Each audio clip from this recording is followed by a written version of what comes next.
Conference realignment is all over the map right now, and it's all based on football and football money. But what if basketball was driving the bus? You are Locked On Tar Heels, your daily podcast on the UNC Tar Heels, part of the Locked On Podcast Network, your team every day. Hey there, it's Friday, August 5th, 2022. Welcome into the Locked On Tar Heels and Locked On Gonzaga podcast, the only daily shows out there. We're so glad to be with you.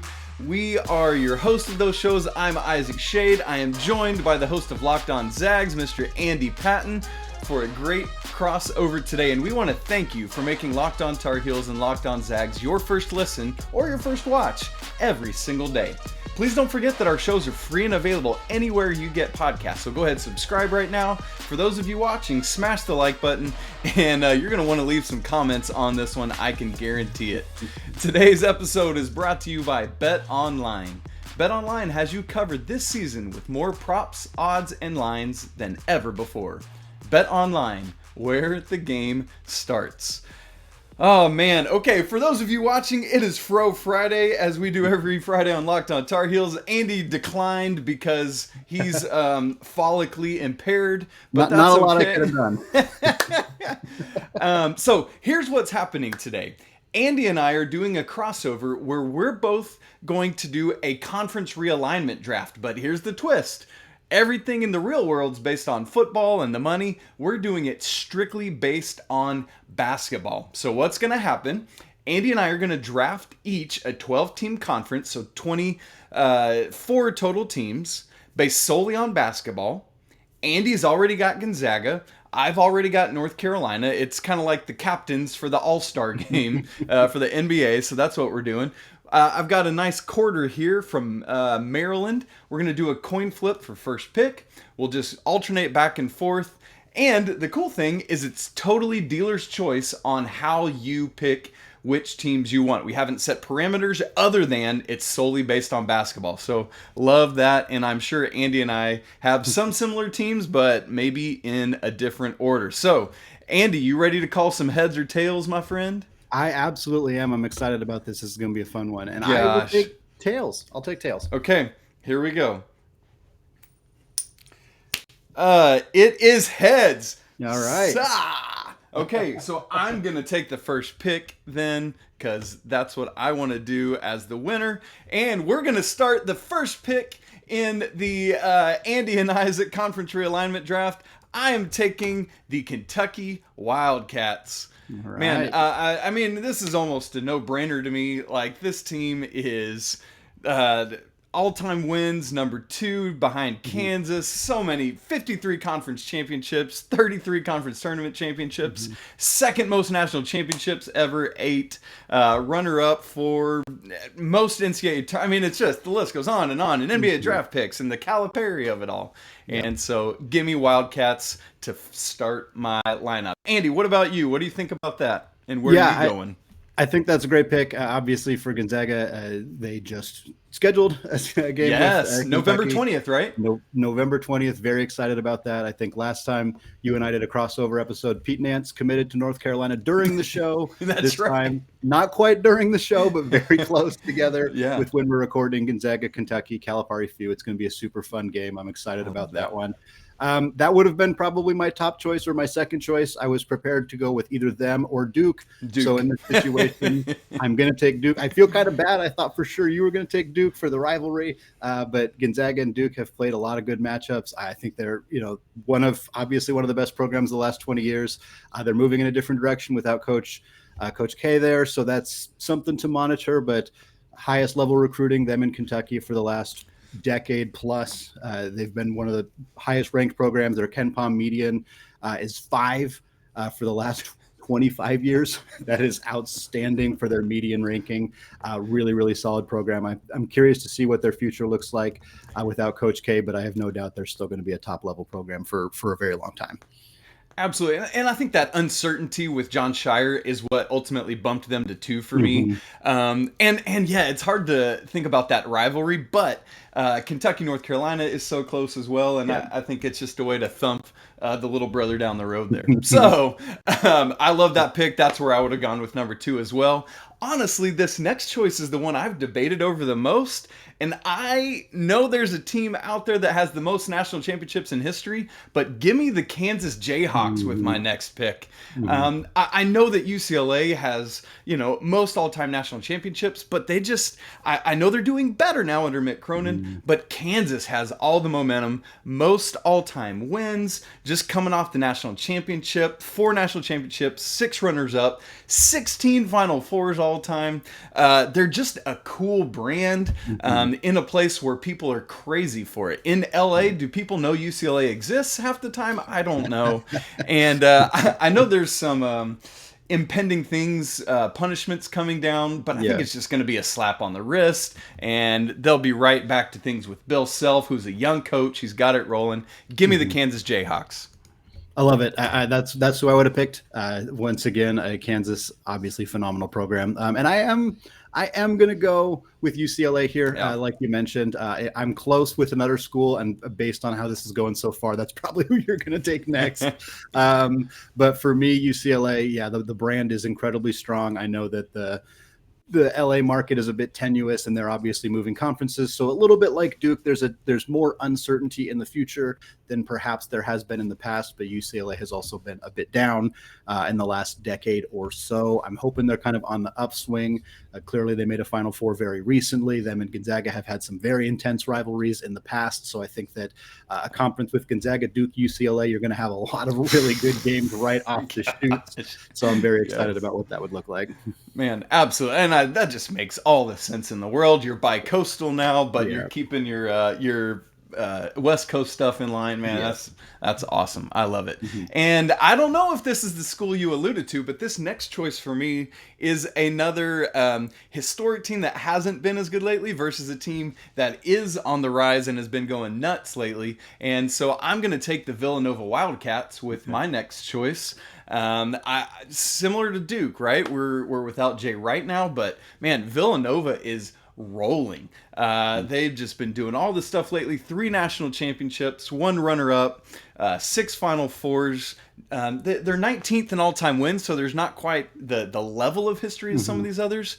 But I want to get in early on the Wildcats before you jump in on them. And so there's some talent to replace right now, but man, getting that Philadelphia media market where they're wild about it, that's obviously a consideration. Staying on the East Coast there with Kentucky and Carolina and Villanova. So I'm going to take the Villanova Wildcats with my 4th pick.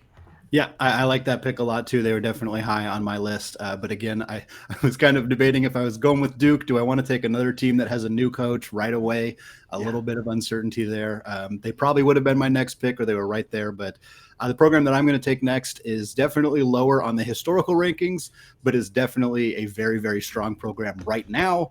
And that would be the Baylor Bears. Probably a little early for Baylor, but I love what they're doing. I love Scott Drew as a phenomenal coach. They've obviously had a ton of success very recently. National championship 2 years ago, number 1 seed last year before getting upset by some undefeated team that I can't remember.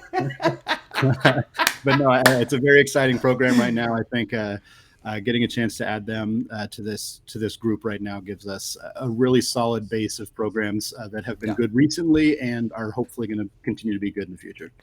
Yeah, man, I love it. I was going to reach a little bit for Baylor pretty soon too, but you went earlier than I was willing to, and I think that's a great gamble, all in on Scott Drew and what they're doing.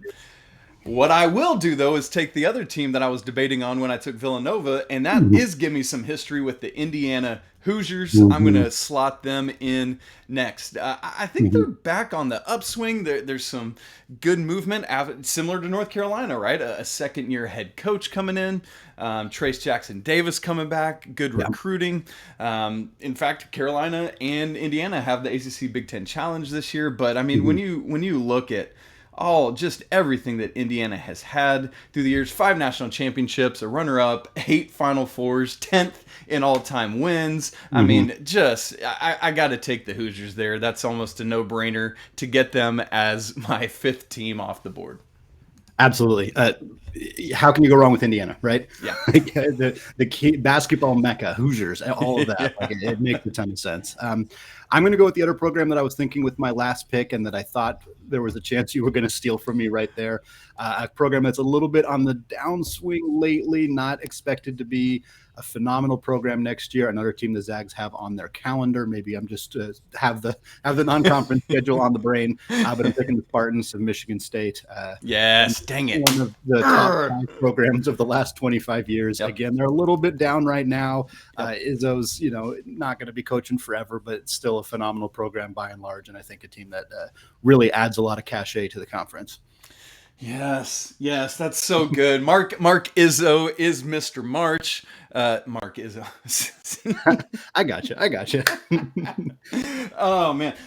Yes, Izzo is Mr. March. Love that. And boy, and just love how he runs his program. Yeah. Classy. They do things right, and he gets the most out of people. I love that pick. All right, one more pick before our ad break here. A piece and I know. I want UConn. Give me UConn. All right, there you go. They're back in the Big East.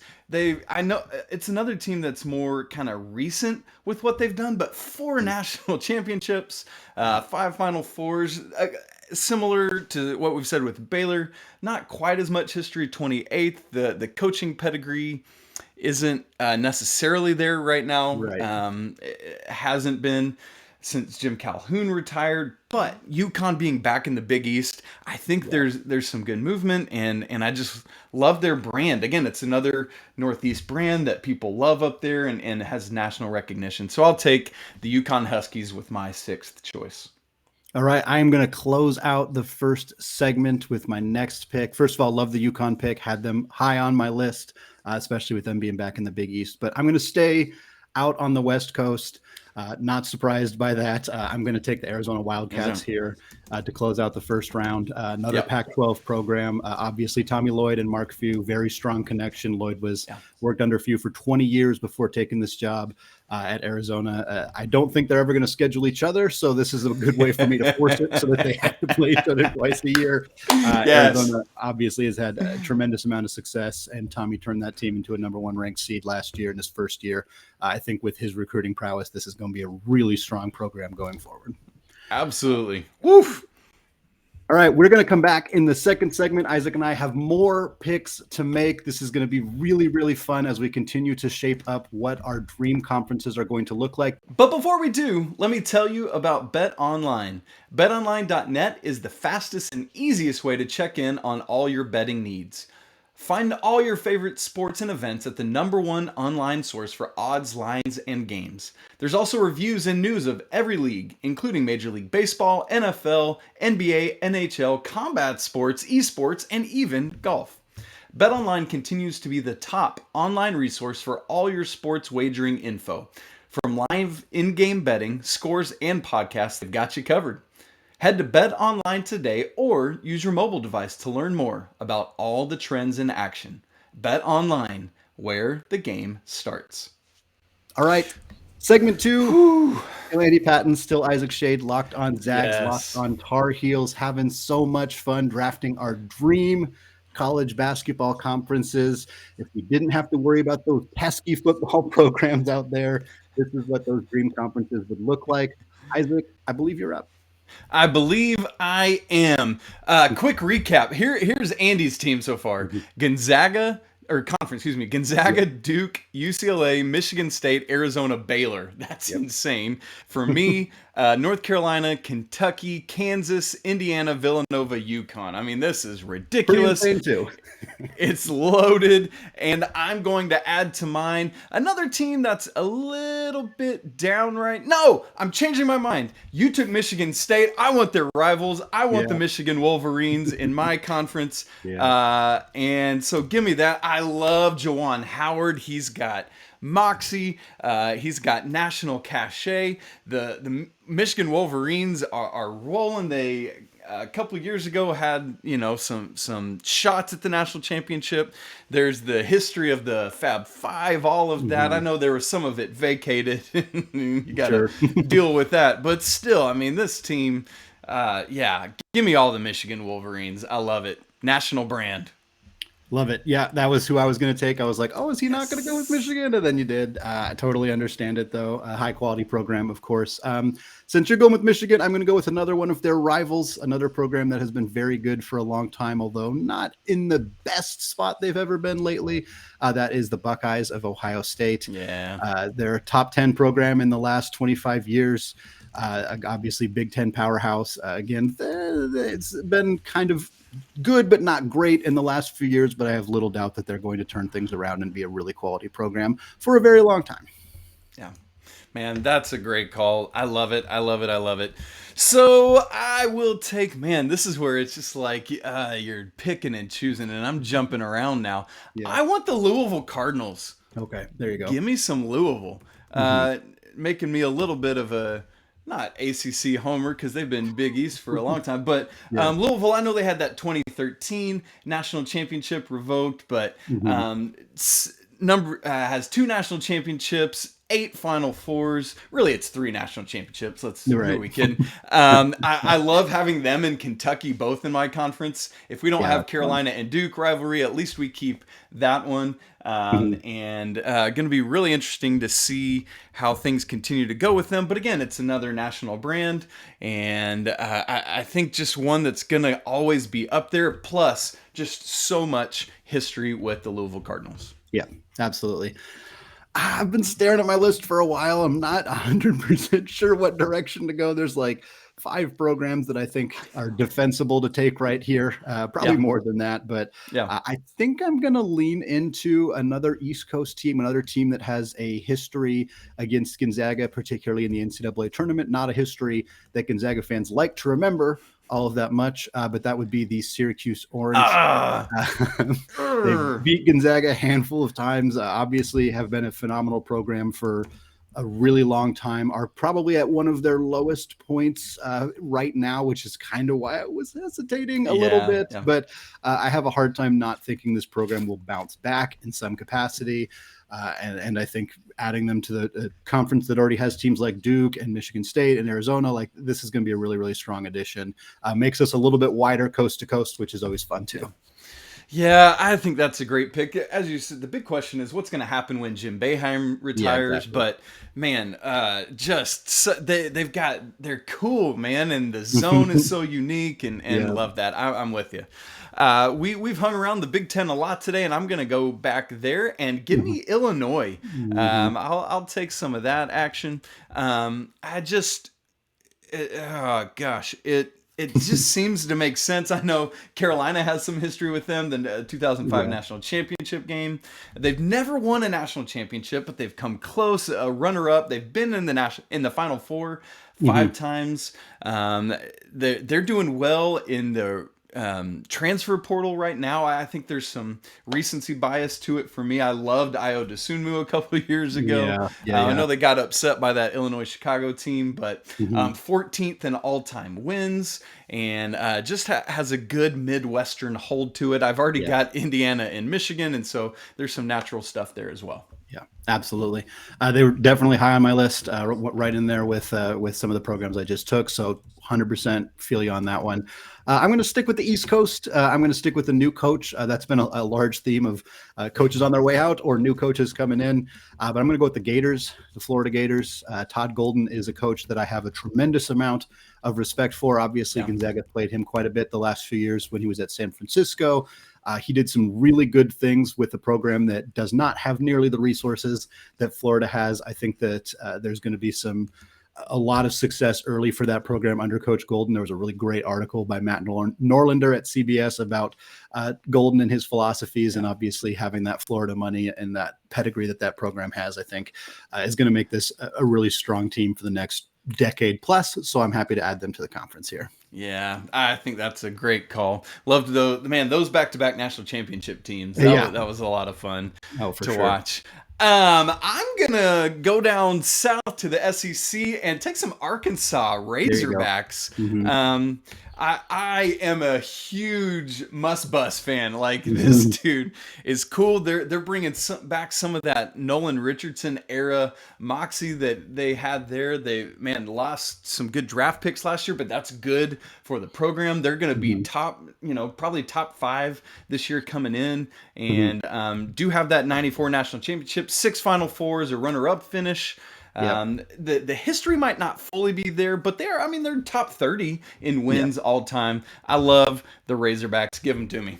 Yeah, I think that's a really good pick, kind of a modern pick, similar to the Baylor vibes of like good now, not necessarily all of the history, but Gonzaga fans are obviously pretty bitter at Arkansas, but understandable why they would be selected here. I'm going to stick with the West Coast again, or come back to the West Coast, I suppose, after taking a couple East Coast teams. I'm going to take Oregon. Maybe a little bit of bias on my part for being somebody who lives in Oregon, who grew up in Oregon. But we're talking about a program with really high-level recruiting. Dana Altman just secured a huge pickup yesterday. We're recording this on Wednesday. KJ Evans, I think he's going to get Mookie Cook back in the program. That's going to give them one of the top 3 recruiting classes in 2023. They haven't done as much on the court as they have done on the recruiting side of things. So that's an area where they need to pick it up, but they were in a Final Four or an Elite 8 very recently. They have that Nike money. They're a huge program. Adding them with UCLA and Arizona gives us like probably the 4 strongest West Coast teams out there alongside Gonzaga, of course. So balancing that out with some really strong East Coast teams and some teams in the Midwest, a nice coast to coast conference with a lot of strength kind of everywhere. I love that. Okay, 2 more picks each for Andy and myself. I love that Oregon pick, and I'm going to do something that will help my marriage and take the Texas Longhorns. My wife is from Amarillo. She's a Texan. Hook 'em. No national championships for Texas. They do have 3 Final Fours, but man, I believe in Chris Beard. I love what he did at Texas Tech, immediately taking this program where it's nearly impossible to win, turning it around. So now he's home at his alma mater, can get anybody he wants. Texas is one of the biggest national brands out there, and moving now to the SEC. And so I think that's going to be really interesting. Of course, we're in this different world where they're in my conference, so I don't know what I'm even saying about the SEC. But man, I just think that's a huge get to get 11th in my conference, just from getting the Austin market, all of that. They're 17th in all-time wins. Cool swagger, burnt orange Longhorns. I didn't have them on my list. I definitely looked at them. I forgot to write them down. I might have taken them by now had they been on my list. I love Chris Beard as well. I think that the program's on the upswing. So that's definitely especially this late in this draft, that's a really nice pick. I'm going to go with the team from the same state. I'm going to go with the team that is definitely more new blood than blue blood, a program that I was thinking about taking last, but I'm honestly afraid you'll take them with your last pick, so I'm snagging them now, and that is the Houston Cougars. A smaller program, obviously, than some of the other ones on this list, but again, we're talking basketball only. They are a powerhouse for basketball right now. Sampson, incredible coach. I think this program's got nowhere to go but up still, even after being so good last year. I'm really excited about the future of this program and would love a chance to add them to a conference with Gonzaga if I could. Yeah, I mean, goodness. And you think back, there is that history with Phi Slamma Jamma. They didn't win national championships, but Hakeem the Dream and all that. And if Kelvin Sampson hadn't got punished for what wouldn't even be an infraction now, what would Indiana be like? Unreal. But man, he's got it rolling at Houston, got Marcus Sasser back, all this great stuff going on for them. That's a wonderful pick, Andy. And now I'm fretting because I've only got one more choice, and I got several teams still on my board. Virginia, I want the Cavs. In terms of watchability, it's like watching grass dry. It's miserable. But Tony Bennett is the man, just coming off a national championship a couple years ago, with that crazy run where they had to win all those miracle games. But it's just such a unique system, and just crazy enough to drive people nuts. He's a young coach. He's a dude that players believe in. He with that weird system, he brings people in. I think they are here to stay and around for a while. I want the Cavaliers with my last pick. They were the top team on my list for about 5 rounds. And I kept ignoring them and picking other programs because watching them is extremely painful. But I get it 100%. I thought for sure, I was like, I don't know if I can let them go undrafted. So I'm sort of glad you did it. I totally understand that pick. I'm looking at the rest of the teams that I have. There's about 12 still written down for me. I can't believe some of these teams are not going to get picked. There's a couple SEC programs that I'm like, yeah, they should probably go. But I'm not going to take them. I'm going to take Tennessee. That's who I'm going to take. Okay. I'm going with the Volunteers. I think is kind of a snap decision looking at the list. They're the team that stood out to me. We'll talk about these other teams, I'm sure, to close out the show. But Tennessee, rich history, in a good spot right now. I think when you're looking at adding to the end of the conference, that's the direction you want to go. Man, these conferences are ridiculous. Okay, folks, here's the rundown. Let me give you Andy's. Gonzaga, Duke, UCLA, Michigan State, Arizona, Syracuse, Baylor, Ohio State, Florida, Oregon, Houston, Tennessee. Wow. And then that'll get it done. Matching up against UNC for me, along with Kentucky, Kansas, Indiana, Louisville, Villanova, UConn, Michigan, Illinois, Virginia, Arkansas, and Texas. Man, if we could have like an ACC Big Ten challenge with this of our two conferences, that would be insane. So, Andy, looking at your list, who are a couple of the teams that you're can't believe they missed the cut? Yeah, I think the top teams that I was pretty surprised were still around are Alabama and Auburn. And again, we're separating football. I know that objectively, but it's wild to see two programs that, of that pedigree still available when you're talking about conference teams. But again, from a basketball perspective, I love Nate Oates. I like Bruce Pearl. I like what they're doing as coaches. I think that these programs are in a really good place. They obviously have huge budgets and can continue to recruit at really high levels. But the pedigree from a basketball perspective, it's not the same as like an Indiana and some of those other programs that are included on our list. And then the other school, there's a lot of schools. I won't go through all of them, but those two and Wisconsin, which I think also fit that kind of bill of they're obviously a football dominant program, but have had a lot of success on the basketball court as well. They're also, I think the main reason I kind of ignored them is they're not the most fun team to watch either. No, it's like Virginia, right? Yeah. A little bit like Virginia, but without as much pedigree. So I thought it made sense to let them go, but they're right there as well. Yeah, if Bill Ryan was still there, I would probably add Wisconsin, but I just don't believe in Greg Gard as much, and there's all that stuff with his players. I don't know, it was a weird. Yeah, exactly. A couple for me that I really toyed with taking that I didn't end up.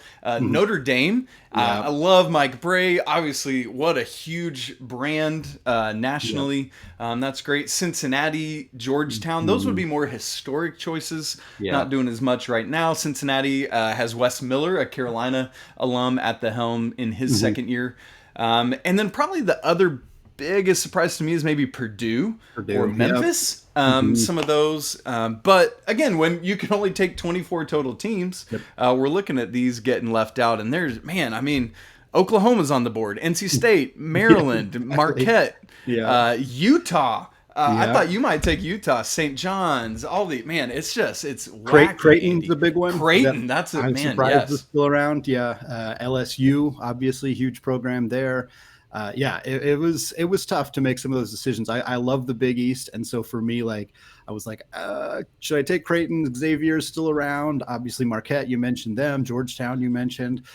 Providence, is a program that obviously had a lot of success last year. Ed Cooley's awesome. So it's and then for me, I had a couple other West Coast teams on here that I was considering, never super seriously. I didn't think BYU or St. Mary's were actually going to get taken because of how small these conferences are. I had UW because of their pedigree and their budget and their location in Seattle, but they have not been a good basketball program for a while. Which is hard weird. to really justify that. They need to undergo a coaching change pretty soon in order to really to kind of unlock the potential that they have there. And then I had USC on my list as well. I'm not as big of a believer in Andy Enfield as I think a lot of people are, but this team did make an Elite Eight recently. They've had top, lottery caliber talent in both the Mobley brothers, Evan and Isaiah Mobley, and so they've had a lot of success, and it was hard to ignore them. Yeah. I mean, we easily could have done 2 more conferences of 12 teams each sure. without batting an eye. And that's what's crazy about this. And I guess that makes sense when you have 350 some teams in Division One. And man, that's great. What a great sport this is, Andy. I love it. What a great idea. This was Andy's idea. Great brainchild there. Mm-hmm. And so, Andy, thank you for this wonderful show idea. I'm curious, those of you listening and watching, what are your thoughts? Where did we get it wrong? Where did we get it right? Who should we have taken? All of those. Make sure you're letting us know what kind of idiots we are. But more, definitely let us know where we were geniuses. A little bit of both. Andy, please. yes. Andy, any parting shots for you as we get ready to be done? No, I'm really excited about this. I'm excited about the upcoming college basketball season. It's been a long summer. It's still early August. We got a long ways to go until college basketball is back, but I'm excited to post these teams on social media, see what people think at these conferences. I think this is a really fun exercise, and I'm glad you had the ability to come on and hash it out with me. Well, that's it for this week on Locked On Tar Heels. It's been wonderful to be together. Thanks so much for joining me. Please don't forget to subscribe, smash the like button. Cannot wait to read your comments about this show and these conferences Andy and I drafted. Speaking of which, you can follow the show on Twitter at Locked On Heels. You can follow me at Isaac Schade, and you can follow Andy at ScoreZagsScore. Get more on the ACC by making Locked On ACC your second listen every day. Host Candace Cooper and the local experts of Locked On take you around the conference in 30 minutes, 5 days a week. I hope that you all have a great weekend, and I want to remind you, it's always a great day to be a Tar Heel. Until next week, peace!